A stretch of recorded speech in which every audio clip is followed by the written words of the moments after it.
Bonjour tout le monde et bienvenue chez Alf. Alors aujourd'hui, petit face-à-face Victorinox, Klimber vs Alox Pioneer X.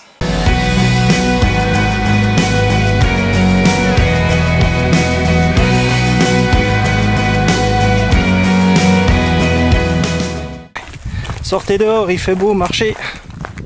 Alors tout d'abord, pourquoi j'ai décidé de vous faire ce petit face-à-face? Parce que tout simplement, ces deux modèles-là sont deux modèles qui sont idéaux pour un EDC urbain et ils ont aussi un outil qui pour moi est indispensable pour un couteau EDC, à savoir la paire de ciseaux. Alors la paire de ciseaux, c'est un élément qui est irremplaçable mécaniquement puisque, comme je vous le rappelle, il s'agit de deux lames qui se croisent sur un axe de pivot, ce qui mécaniquement est très difficile à reproduire. Alors, pour le Klimber, donc on est sur un couteau à 3 couches avec ici vous avez donc les deux couches de base qui vont vous permettre d'avoir la grande lame, la petite lame, l'ouvre-boîte et le décapsuleur. Donc c'est les lames, les outils qu'on va retrouver notamment sur tout ce qui est Tinker et Spartan. Vraiment, donc c'est la base qu'on peut trouver sur un couteau suisse, c'est pour ça que j'appelle ça les outils de base d'ailleurs. Au milieu vous allez retrouver la paire de ciseaux. À l'arrière, vous allez avoir ici le tire-bouchon qui va avoir à l'intérieur, donc ça c'est un outil que j'ai rajouté, donc une petite fonction supplémentaire qui vaut 2 € à peu près. Il s'agit de du petit tournevis qui est très pratique pour pouvoir resserrer par exemple une branche de lunettes. Ma femme est assez friande de cet outil d'ailleurs. Donc vous le remettez comme ceci, ça prend pas de place en plus, franchement c'est vraiment, voilà, il n'y a rien à dire, c'est une petite fonction supplémentaire que vous pouvez rajouter si comme moi vous n'êtes pas un fan de grands crus et que vous voulez quand même avoir une fonction utile à l'intérieur. Au milieu, vous allez avoir ici le crochet multifonction. Alors ce crochet, il faut savoir une chose, c'est qu'à la base, il avait été créé par Victorinox pour aider les facteurs à ne plus se blesser les doigts. Puisque avant d'utiliser du scotch pour fermer ses colis, on utilisait de la ficelle. Et cette ficelle-là, donc forcément, quand le colis était un peu lourd, vous l'attrapiez avec les mains et ça avait tendance à vous blesser les mains. Donc pour pouvoir pallier à ce problème, Victorinox avait décidé de créer cet outil. Et à l'époque, c'était vraiment bienvenu chez les facteurs. Maintenant, aujourd'hui, bien entendu, il a moins d'utilité. Alors néanmoins, on peut l'utiliser aussi pour défaire un nœud de lacet, par exemple, qui serait trop serré. On peut s'en servir aussi si vous avez un sac de course qui est un petit peu trop chargé et vous voulez éviter de vous blesser les mains par les poignets. Vous pouvez passer les deux poignets de votre sac dans ce crochet et ensuite il vous suffit tout simplement d'attraper votre couteau comme ça et de tenir votre sac à l'aide de ce crochet. Donc ça peut être une alternative. Donc quelque chose qui a quand même encore son utilité malgré le fait que aujourd'hui forcément on ne lie plus ses colis avec des ficelles. Alors ici vous avez le poinçon à cuir, donc qui va vous permettre de faire un trou par exemple dans votre ceinture si vous avez perdu du poids. Je vous rappelle qu'on arrive en été, donc voilà, ou si vous en avez pris malheureusement. Aussi, donc vous allez avoir sur les côtés, comme on est sur des côtes en Célidor, vous allez avoir ici la pincette. Alors la pincette qui est très utile quand vous êtes en randonnée comme moi et que vous prenez une écharpe dans le doigt. Franchement, je peux vous dire que ça fait toujours plaisir d'avoir ça dans sa poche. Ah oui, ça, c'est très agréable. Autant je peux vous dire que on n'y pense vraiment que quand on a ce genre de soucis. Voilà. Ici le cure-dent. Donc ça, pour ma part, je m'en sers pas trop parce que je vous cache pas que vous enfilez ça dans les dents. Après, vous remettez ça à l'intérieur, les bactéries qui sont à l'intérieur, puisque les côtes d'un couteau, de l'intérieur d'un couteau suisse, c'est jamais super propre. Et ensuite, vous le reprenez et vous le remettez dans les dents. Donc je vous cache pas qu'au niveau bactéries et hygiène dentaire, on a fait quand même beaucoup mieux. Voilà. À l'arrière, vous allez avoir une fonction qu'on a tendance à oublier, c'est le petit anneau, qui est très utile pour y mettre une chaînette, ou un petit Victorinox, ça fait des petites ficelles avec un petit embout, je vous montrerai ça. Je ne sais pas si j'en ai là, non, j'en ai pas. Et qui est vraiment très pratique pour attraper son couteau. Alors, au niveau de ce couteau suisse, là, on est sur un modèle Silvertech. Alors, je vous mettrai en lien dans la description le modèle Victorinox Climber. Donc, sur le site, donc il vaut à peu près 38 €. Après, suivant les codes que vous décidez de mettre, vous aurez bien entendu un prix qui va avoir tendance à augmenter. Mais comptez de base 38 € avec des codes rouges, voilà. Le modèle Silvertech, lui, quand il est sorti il y a à peu près 3-4 ans maintenant, si je dis pas de bêtises, peut-être un petit peu plus. Il existe bien entendu avec des modèles comme le Huntsman, comme le Switchamp, vous avez en modèle Silvertech, moi j'en ai 4 ou 5, et vous avez le classique aussi en Silvertech. Voilà, donc un modèle qui commence à être assez répandu avec ses cotes. Alors moi j'aime bien parce que vous avez un petit revêtement argenté avec le logo Victorinox qui ressort un petit peu. Là, on est sur des cotes un peu type rubis. Donc les modèles qu'on trouve sur les Célidor, sur les Sivertool. Et bien entendu, c'est vraiment quelque chose qui est très très joli. Franchement, alors, les avantages, c'est qu'on est sur un modèle qui est très léger, donc qui fait 82 grammes, hein, 82-83 grammes. Après, on a donc beaucoup de fonctions sur un modèle qui est pas très épais, hein, puisqu'on a que 3 couches. Alors, avec bien évidemment, comme je vous disais, la paire de ciseaux. Alors, cette paire de ciseaux qui a quand même bien évolué depuis le temps, puisque avant d'avoir un rivet au milieu qui tenait les deux lames, on avait une vis. Alors cette vis avait pas mal d'inconvénients, puisque déjà, à force d'ouvrir et de fermer, on avait la vis qui avait tendance à se défaire et à se desserrer, donc ce qui avait tendance à donner du jeu dans les lames. Et aussi, d'un point de vue commercial, c'était beaucoup plus cher pour Victorinox, puisqu'il fallait qu'il crée un alésage afin d'y mettre la vis à l'intérieur. Donc forcément, c'était un coût supplémentaire de fabrication qui était répercuté sur le couteau. Donc voilà. Alors comme bien entendu les lames avaient tendance à se desserrer, on avait un autre problème qui survenait, à savoir que le ressort, quand on voulait couper quelque chose d'assez épais, il avait tendance à se mettre de travers comme ceci. Et du coup, quand vous serriez, vous mettiez le ressort dans les doigts. Donc ça, c'était pas très agréable, hein. Vous voyez, ça avait tendance à faire comme ceci.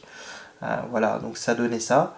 Et ça, du coup, ben, ça piquait un peu les doigts. Bon, ça blessait pas, hein, parce que comme Victorinox avait prévu le coup à l'époque, le ressort, il l'avait plié un petit peu pour éviter de blesser justement le doigt quand on serrait quelque chose. Euh, donc aujourd'hui, ils ont pallié ce problème-là déjà en mettant un rivet à la place, ce qui fait que les ciseaux ont beaucoup moins de jeu. Et aussi, ici, ils ont fait à l'intérieur une rainure. Ce qui fait que lorsque vous fermez le ressort, le ressort va avoir tendance à suivre la rainure à l'intérieur et ne plus sortir. Donc ça, c'est vraiment quelque chose de pas mal. Et en plus, c'est beaucoup plus sécurisant. Donc pour vous dire comme quoi cet outil a bien évolué. Et pour moi cet outil, comme je vous disais, donc je vais peut-être me répéter, il reste un indispensable. Alors comme je dis, si vous voulez en débattre, vous pouvez toujours en débattre en bas dans les commentaires, il n'y a aucun problème là-dessus. Je réponds, j'essaie toujours d'être assez rapide à répondre, même si en général, moi je mets entre 2 et 5 jours pour répondre, ça dépend. J'essaye toujours d'être assez rapide. Alors, les inconvénients de ce modèle-là, bien entendu, on est sur des cotes, comme je vous le disais, qui sont assez fragiles, puisqu'on est sur un plastique, hein, et forcément, en cas de chute, ça risque de casser. Et si les cotes cassent, que vous voulez les remplacer, comptez en moyenne entre 8 à 12, voire même 15 € sur certains modèles. Alors, aussi au niveau des cotes, elles vont avoir tendance à se rayer beaucoup plus facilement que sur des modèles Alox. Donc ça, c'est aussi un des inconvénients. D'ailleurs, je ne sais pas si on le voit bien à la vidéo, mais celles-ci ont quand même déjà pas mal vécu. On voit, il y a quand même quelques coups, quelques rayures, mais bon, c'est pas un modèle que j'ai acheté neuf, c'est un modèle que j'ai acheté d'occasion. J'ai fait une bonne petite affaire et franchement, même avec des codes comme ça, voilà. Bon, après, je vais certainement le rattraper en lustrant un petit peu les cotes, histoire d'enlever un petit peu les micro-rayures. Mais c'est vraiment, que ça soit des cotes en Silvertech ou des cotes classiques, vous aurez toujours ce problème-là. Alors après, au niveau du reste, franchement, il n'y a pas grand-chose à dire. C'est un couteau qui est très léger, donc nul besoin d'acheter un étui, comme je disais. Il se porte très bien dans la poche avec une chaînette pour éviter de le perdre. Vraiment un modèle pour moi que je trouve très bien pour quelqu'un qui veut acheter un couteau suisse, avoir un maximum d'outils dans un minimum d'espace. Je pense que ce modèle-là leur conviendra parfaitement. Alors le modèle Alox Pioneer X, quant à lui, est sorti en 2016, donc c'est un modèle qui était très attendu, qui était vraiment, ils ont fait un carton quand Victorinox a sorti ce modèle. Moi j'avais un ami j'ai un ami qui fabrique des modèles custom de Victorinox, et avant cette époque, il avait énormément de demandes de personnes qui voulaient qu'on lui intègre à l'intérieur de leur modèle Alox, donc leur modèle Soldier ou Farmer par exemple, la couche avec la paire de ciseaux. Alors, bien évidemment, depuis qu'ils ont sorti leur modèle à eux, il a beaucoup moins de demandes forcément, mais pour vous dire qu'en fait ce modèle-là a fait un véritable carton. Alors c'est un modèle qui est avec des cotes en aluminium anodisé, directement issu des modèles du Soldier. D'ailleurs on peut retrouver ici l'empreinte du modèle du Soldier avec cet outil qui n'est pas à ce qu'on croit, par rapport à ce qu'on croit, comme sur le modèle Climber, un poinçon à cuir, mais un outil qui servait à démonter l'arme du couteau du militaire et aussi à la nettoyer. Alors cette partie-là est coupante bien évidemment, mais alors attention, hein, si jamais vous en servez pour pouvoir faire un trou dans un morceau de bois, vous aurez un sens à respecter, hein, puisque comme vous pouvez voir, la lame est inclinée d'un côté. Alors si vous y allez à contresens, forcément vous risquez de casser la pointe. C'est en général ce qu'on voit sur les modèles Soldier. Moi quand je farfouille sur eBay, la plupart des modèles Soldier ont ou la lame qui est cassée, la pointe de la lame, ou alors c'est l'outil là qui est cassé au bout. Tout simplement parce que la personne a essayé de faire un trou et elle l'a mis elle l'a fait dans le mauvais sens. Voilà. Donc ça c'était une petite chose à savoir. Alors sur ce modèle là, on va retrouver d'un côté ouvre-boîte décapsuleur. De l'autre côté, on va retrouver donc l'outil que je viens de vous présenter. On va retrouver aussi une grande lame. Alors cette lame a une particularité, c'est qu'elle est légèrement plus grande et aussi légèrement plus épaisse que celle du modèle destiné aux officiers ou aux civils. Voilà, donc ça s'explique parce que c'est un modèle qui était destiné essentiellement à l'armée, et donc du coup ils ont gardé la lame qui était un petit peu plus épaisse à l'époque. Voilà. Alors à l'arrière vous n'avez aucun accessoire puisqu'on va respecter donc bien entendu la tradition des modèles Alox, à savoir qu'on n'a absolument rien à l'arrière. On va juste avoir au bout le petit anneau pour pouvoir y glisser la chaînette. C'est un modèle qui fait à peu près 92 grammes.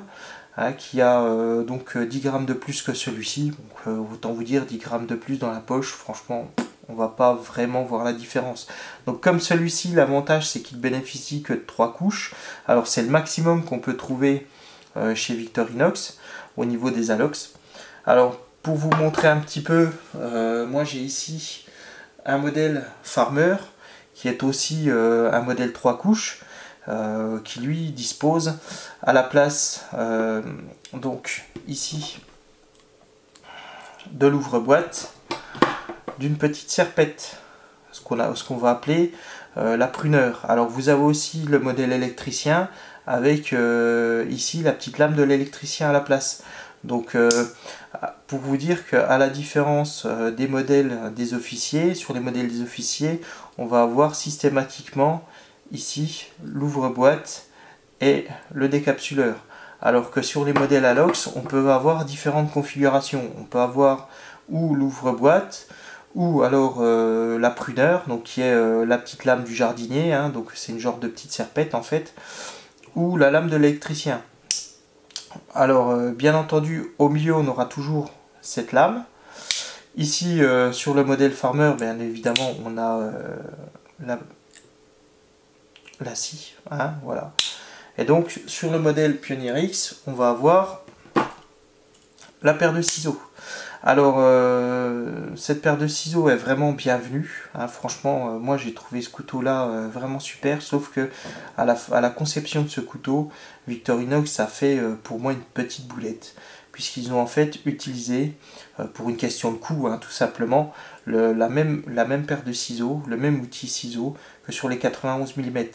Alors ces 2 mm de différence font que tout simplement ici, quand vous voulez attraper votre paire de ciseaux, étant donné que le ciseau est légèrement reculé de 2 mm, il va s'enfoncer un petit peu plus loin dans le couteau et du coup il est plus délicat d'attraper la paire de ciseaux, puisque l'encoche qu'on va retrouver qui sert à attraper avec les doigts la paire de ciseaux, hein, enfin avec l'ongle ici, qui est ici, et ben, étant donné qu'elle s'enfonce un peu plus loin, elle est plus délicate à attraper.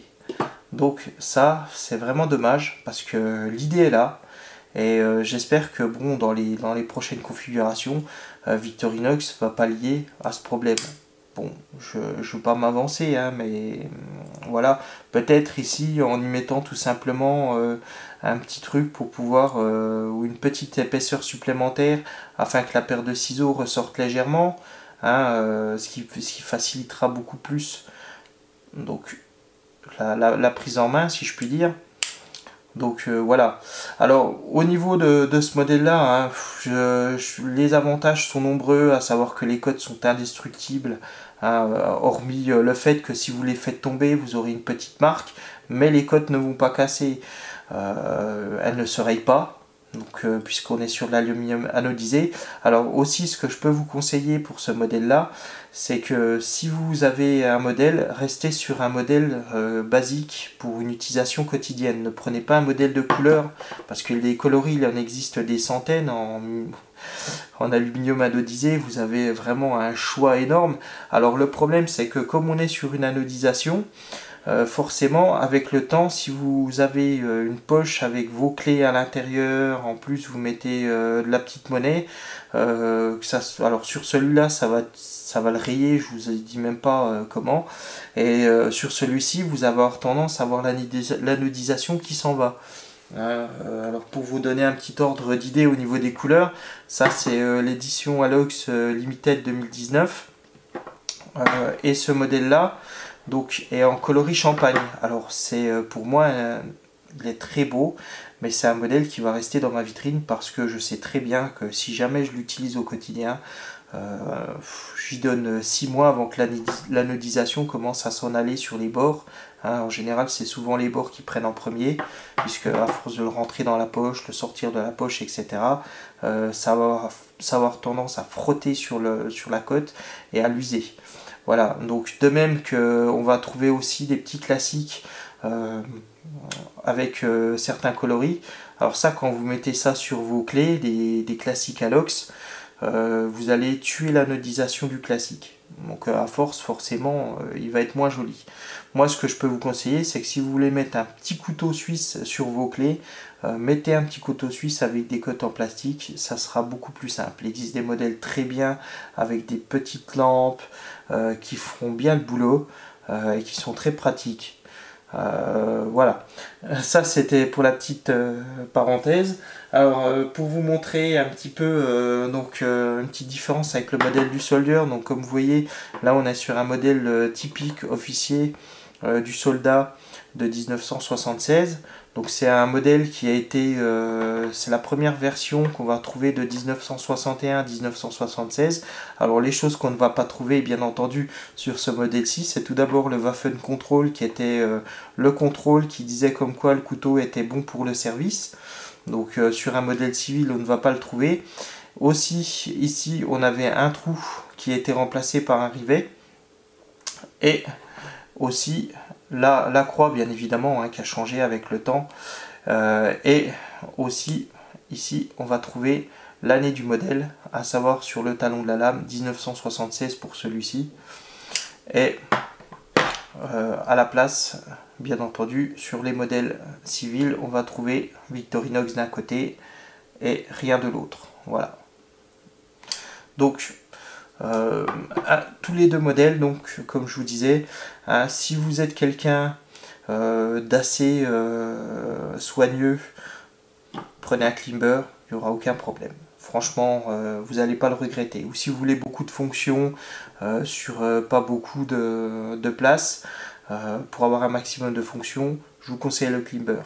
Maintenant, si vous êtes quelqu'un de pas très soigneux, qui fait pas attention, que vous êtes quelqu'un qui va avoir tendance à ne pas, comment je pourrais dire, y aller de main morte avec son couteau, prenez la Lox. Vous ne serez pas déçus, c'est un modèle qui est solide, qui en cas de chute, vous n'allez pas casser votre côte. Même si ça marque un petit peu, ça va pas être très gênant. Franchement, la Lox c'est pour vous la solution idéale. Voilà, pour le reste, j'espère que cette vidéo vous a plu, que j'ai pas été trop long dans mes explications comme d'habitude. J'ai essayé de faire au plus court, après à vous d'apprécier. Et pour le reste, comme je vous dis toujours, dans les commentaires c'est en bas que ça se passe. Et je vous dis à bientôt pour une prochaine vidéo. Au revoir.